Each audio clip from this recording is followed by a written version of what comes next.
Giants now have some new life after beating the Chargers a few weeks ago, sandwiched in between a bad loss to the Saints. But what a bounce-back performance up against the Eagles last night. We'll get into that and some other Week 6 storylines right now with former Giants quarterback, Super Bowl MVP, the great Phil Simms. Phil, appreciate the time. How you been?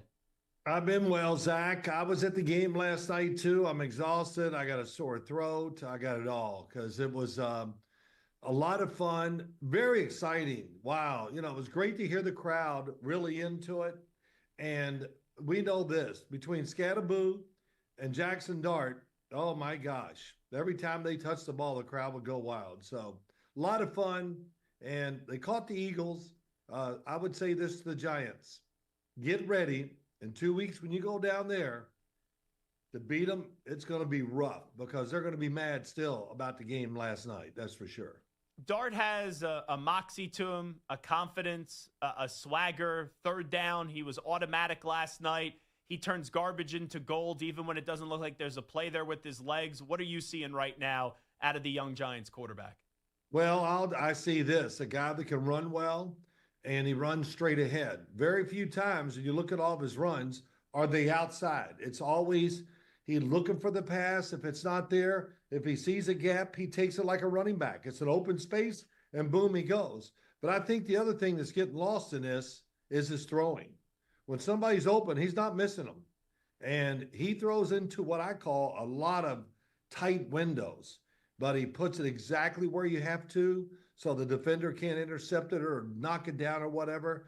I guess the thing to say about Jaxson Dart, he's hot as hell right now. That's it for sure. Now, 100%. And, this is an organization, there's not been a lot to cheer about for the last half decade. And in the post game last night, usually don't hear some younger players maybe sound as confident that early in their career. But Cam Scatterboo and Jaxson Dart, they've taken this thing head on where they're saying, hey, we haven't been a part of this thing the last 4 or 5 years. We know what it's like to win some football games, and to see the leadership from these two youngsters and the role they've taken on vocally this early on in their career, it's damn impressive.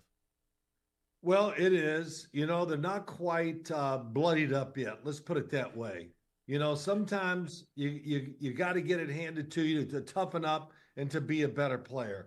They got cut a little bit down there in New Orleans, but it didn't shake their confidence. And I was there with a big group of people, and I said after the opening drive, I said he started 3 games, and every game he's taken them down for a touchdown on the opening drive. I mean, man, sometimes you can go a whole year and not do that. So the rhythm, the belief, the talent of some of these young players, it's the reason why the Giants, I know they're 2-4, but let's just react to what we've been reacting to. So this is a good thing. And now it makes me think about this. You lost the Cowboys in overtime, and New Orleans, I don't know what to say. It just wasn't your day.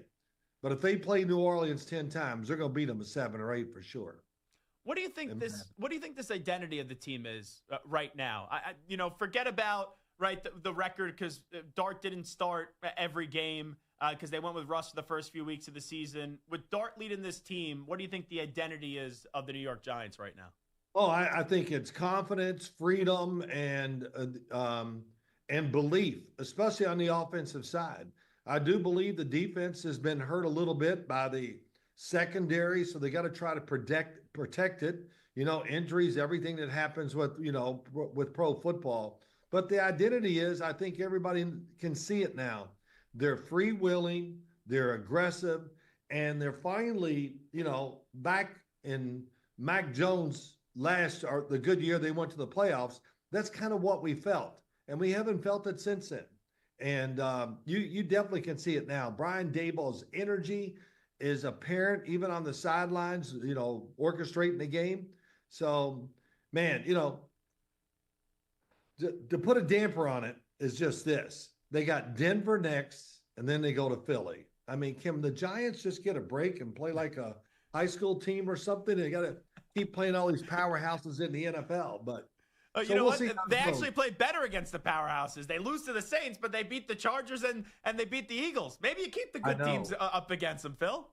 They got 2 quality wins, that's for sure. So if we were in college football, it helped their ranking. But, we're not. But yeah, it's exciting. When they play next week against Denver, I'll be sitting here at home and just going, are they going to get off to another good start and make this game where it's going to have to go the all 60 minutes for Denver to try to beat them? We'll see. But I'm starting to turn into a believer about Jaxson Dart for sure, and Cam Scatterbo too, of course. Yeah, were you a little skeptical on Dart coming out of college?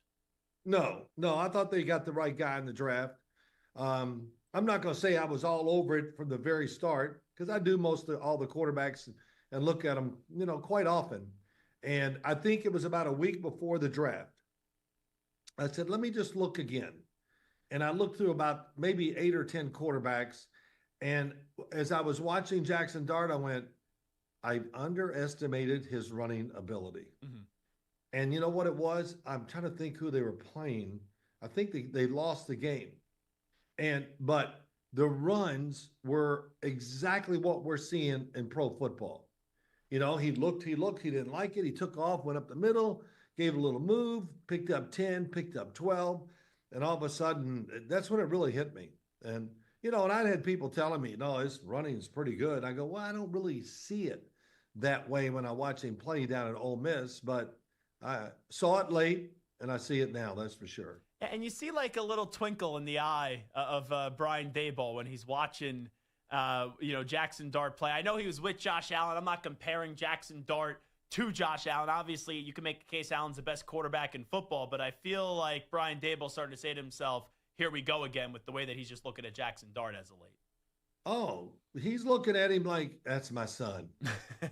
I mean, come on. I'm really being serious because I think Brian Daboll from the start always wanted Jaxson Dart as his quarterback.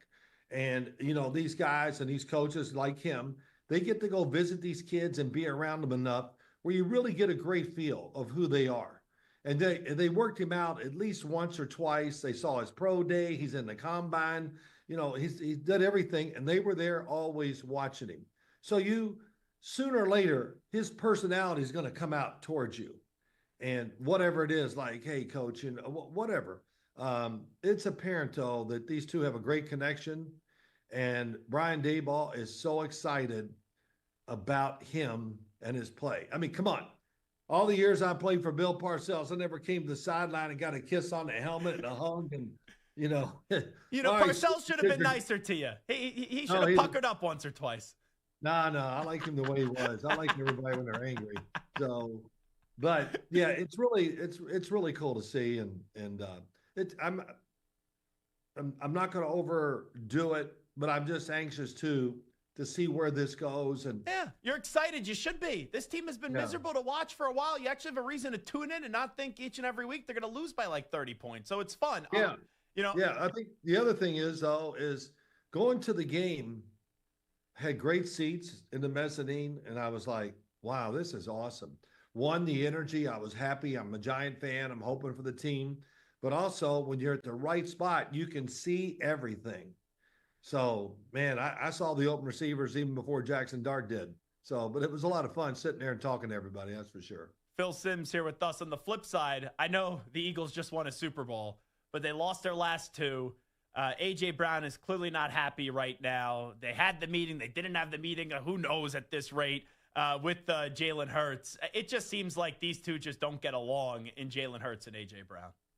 Well, wide receivers, I mean, I never had to deal with it because it wouldn't have been tolerated with the team I was on. Nobody complained like that because they just, you might lose your starting job if you did it. I really look at it this way. These players-only meetings, I'm not a big fan of. Thank God I never had to deal with it under Bill Parcells because he took care of everything. We weren't going to have a players meeting on the side to talk about, I mean, come on, there's just no way. But Nick Sirianni needs to hold that meeting and lay the law down. You're the head coach.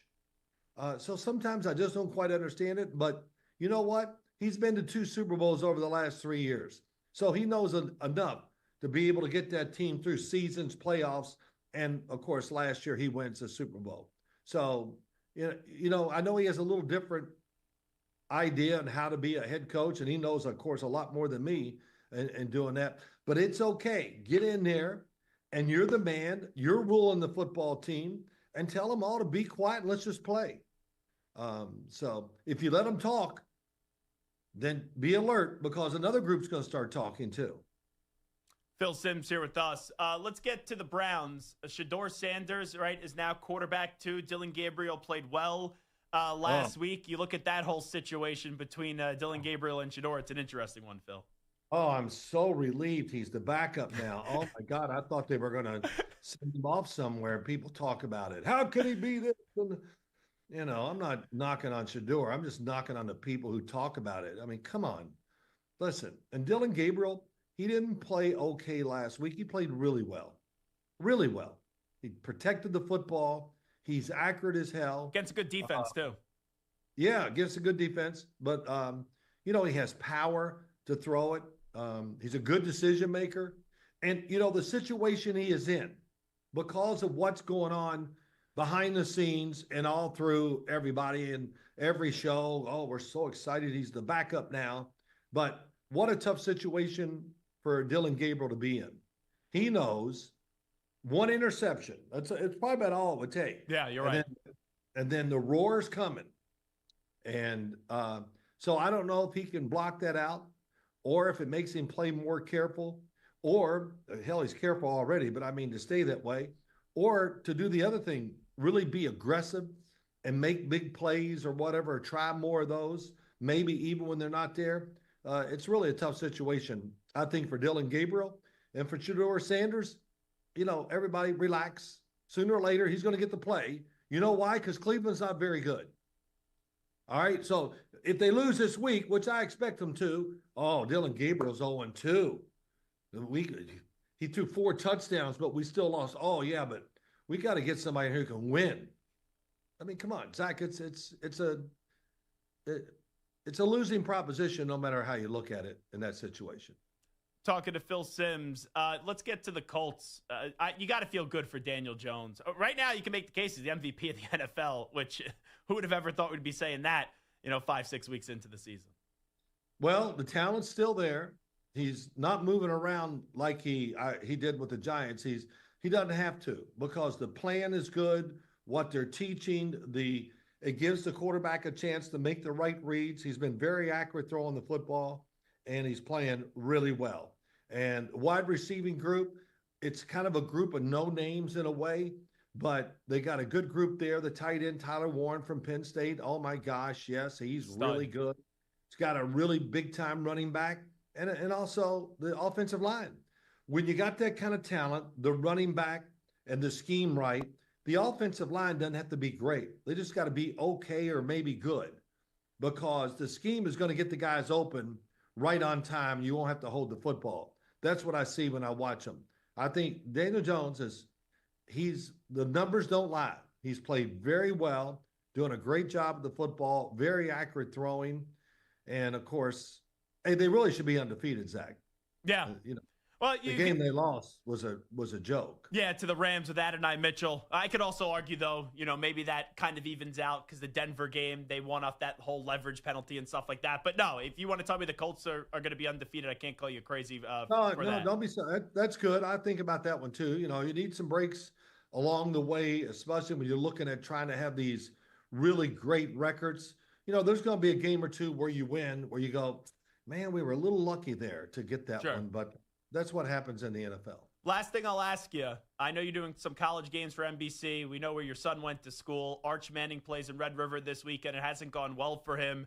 I actually think Texas is going to beat Oklahoma this weekend. I just feel it that Arch finally has his moment. It hasn't been going well for Arch so far at Texas, but what kind of advice would you give him? What do you think he's going to continue to be? Well, I think the game, what I'm really interested, I'm going to watch it, of course, tomorrow. But John Mateer is going to play for Oklahoma, it looks like. Man, you had thumb surgery, I don't know 3 weeks ago, something like that, and you're back on the field. That's amazing. But for Arch Manning, I've watched all of his games so far this year, and it's easy for me to say, just kind of relax a little bit, and just the throwing of the ball. His throwing has not been what we expect. Forget the decision makings and everything like that. The physical throwing, get in the rhythm and have that. Because that's what it's all about. You know, when you are throwing the ball and you control it the way you want, you're going to be extremely accurate. That means those small windows look wide open to you. You see it, you believe it, you throw it, it's complete, and we move on. And I think he needs more of that when I see him. You know, the throwing motion looks a little hurried up at sometimes when it doesn't have to be. So we'll see where it goes, but this will be a good game. Neither one of these teams is what I call big time championship, maybe win or that kind of thing. Oklahoma, I'm still not, I've only seen them play twice. So I'm looking forward to seeing them tomorrow against Texas. He's the great Phil Simms. Phil, appreciate the time. Thanks so much for doing this. We'll do it again soon. All right, Zach. Good having me on. Thank you, bud. Good luck to you.